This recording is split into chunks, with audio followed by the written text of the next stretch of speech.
That was when you were talking about the wet. That was the first thing that I was going to say was the biggest issue, because you have this invisible ribbon of low grip track that you're traveling across multiple times perhaps in a corner. So, for those who don't know, who may be listening to this, the rubber gets laid down on the line during dry running on a circuit, and then when it rains, this dry line is incredibly slippery, and you'll actively in some corners try to stay away from it. And I don't know the actual figure, but sometimes I think it can be like 15 or 20% less grip rather than running around the outside. And what it feels like until someone's explained what is happening, the first time you're on a track and it's really wet and you approach a corner and you slam on the brakes, it's like you've just hit ice. It's not like it's wet or anything. It's just ice and you're going off.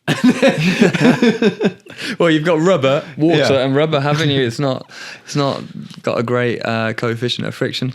But to further complicate, if you imagine coming up to a 90-degree corner, you're braking on the normal line, so you've got 20% less grip, for example. And then if you take the normal karting or wet line around the outside, you then come off the rubber, come into the higher grip area of the circuit that doesn't have the rubber on it. But then as you exit the corner, all of a sudden, and it's over a couple of meters, the grip just disappears again. So that's where people can get caught out in the wet, because you get this massive change in grip levels throughout a corner. So it's incredibly tricky, and you can't really see it.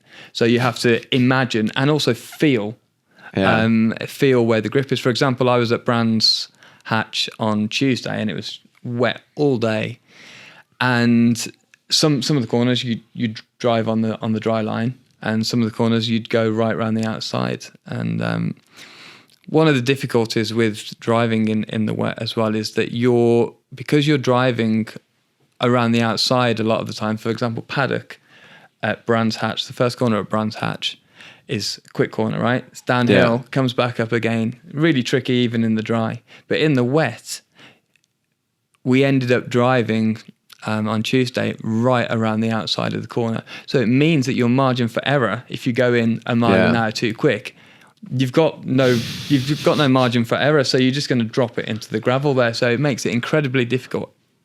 And with the changing grip levels as you come through the braking zone and then onto the grippier tarmac, it makes it incredibly hard. Plus falling down the hill as you're down there, it's very difficult. So driving in the rain is a massive challenge.